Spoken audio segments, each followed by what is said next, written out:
இங்கே கவனிக்க வேண்டிய மற்றும் ஒரு பகுதி என்னவென்று சொன்னால், ரசூலுல்லாஹி ஸல்லல்லாஹு அலைஹி வஸல்லம் அவருடைய இரவு தொழுகையை பற்றி ஆயிஷா ரலியல்லாஹு அன்ஹா அவர்கள் என்ன சொல்கிறார்கள்? ஏன்னா ரசூலுல்லாஹுடைய இரவு நேரத்தை பற்றி மனைவிமார்கள் தான் சொல்லலாம், அப்படி தானே? ரசூலுல்லாஹுடைய இரவு நேரத்தை பற்றி சொல்வதாக இருந்தால் யாருக்கு சொல்ல முடியும்? ரசூலுல்லாஹுடைய மனைவிமார்கள் தான் சொல்ல வேண்டும். அப்போ அந்த அடிப்படையில் கவனிச்சிங்கன்னு சொன்னால், ஆயிஷா ரலியல்லாஹு அன்ஹா அவர்களிடம் கேட்கப்பட்ட கேள்விக்கு அவங்க சொல்லக்கூடிய பதில் என்னவென்று சொன்னால், ரமதானாக இருந்தாலும் ரமதான் அல்லாத காலங்களாக இருந்தாலும் அவர்கள் 11 ரக்காத்துகள் தொழக்கூடியவர்களாக இருந்தார்கள் என்று சொல்லிட்டு சொல்கிறாங்க. அதில் நீங்கள் ஃபலா தசல் அன் ஹுஸ்னிஹின்ன வ தூலிஹின்ன, அந்த தொழுகை ரசூலுல்லாஹ் எந்த அளவு ஒரு அழகாக தொழுவாங்க, எவ்வளோ நீளமான ரக்காத்துகளாக தொழுவாங்கன்றதை பற்றி கேட்காதீங்க, அப்படி இருக்கும் அந்த தொழுகைன்னு சொல்கிறாங்க. அப்படி ரசூலுல்லாஹ் மிக நீளமான ரக்காத்துகளை கொண்டதாக ரசூலுல்லாஹி ஸல்லல்லாஹு அலைஹி வஸல்லம் அவர்கள் தொழுவார்கள் என்று சொல்கிறார்கள். அப்போ எனவே நறுமையான சகோதரர்களே, அதே போன்று அவர்கள் இதை சொல்லிவிட்டு சொல்கிறார்கள்.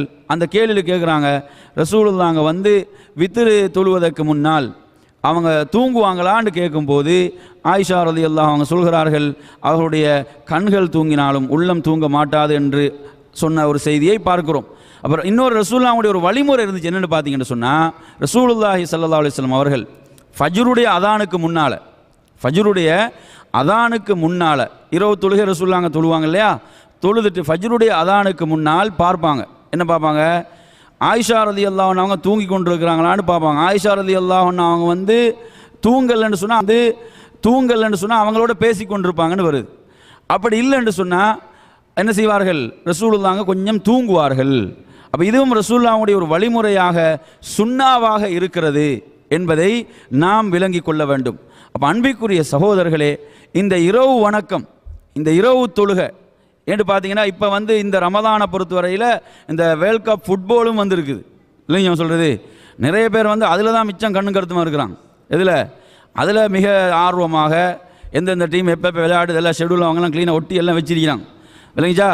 அதில் முக்கியத்துவம் கொடுக்குறாங்களே. அப்போ ரமதானில் அரைப்பகுதி இதில் கழியுது. இதில் நீங்கள் பார்த்தீங்கன்னா இந்த ஃபுட்பாலில் இப்போ கழியுது. அப்போ இதில் ஒருத்தர் தனது நேரத்தை கொடுப்பாருண்டா, இரவு வணக்கங்கள் அடிபட்டு போகும், இபாதத்துகள் அடிபட்டு போகும். அப்போ இந்த ஒரு நிலை இருக்குது. அப்போ அதனால் நாம் என்ன செய்யணும்னு சொன்னால், இந்த இரவு வணக்கத்தில் நன்றாக நாம் என்ன செய்யணும்? நமது கவனத்தை வைத்து கொள்ள வேண்டும் என்பதை நாம் எடுத்துக்கொள்ள வேண்டும். அது மாத்திரமல்லாமல் அருமையான சகோதரர்களே, சிலர் எடுத்து பாருங்கள், ரமதானுடைய ஆரம்பத்தில் ஒரு முடிவு எடுப்பாங்க. என்ன முடிவு? இந்த ரமதானில் எப்படியாவது இரவு வணக்கங்கள் நல்லா கடைபிடிச்சு ஒழுங்காக செய்ய வேணும்ன்ற ஒரு முடிவு எடுப்பாங்க. ஒரு நாள் 2 நாள் அப்படி கழியும் போது என்ன செய்யுது? அதில் கொஞ்சம் அதன சக்தி, அந்த வலிமை கொஞ்சம் கொஞ்சமாக குறைய ஆரம்பிக்கிறது. அதுக்கு பிறகு என்ன செய்கிறாரு? அதுக்கு பிறகு இப்போ பல நாட்கள் போயிட்டு அடுத்த ரமதானில் பார்ப்போம்ன்ற அளவுக்கு சிலர் என்ன செய்கிறாங்க? அப்படியே விட்டு விடுவதை, அந்த போராட்டத்தை விடுறாங்க. இது கூடாது. என் அருமையான சகோதரர்களே, எனவே ரமதானுடைய இரவு காலங்கள் என்பது மிகச் சிறந்ததாக இருக்கிறது.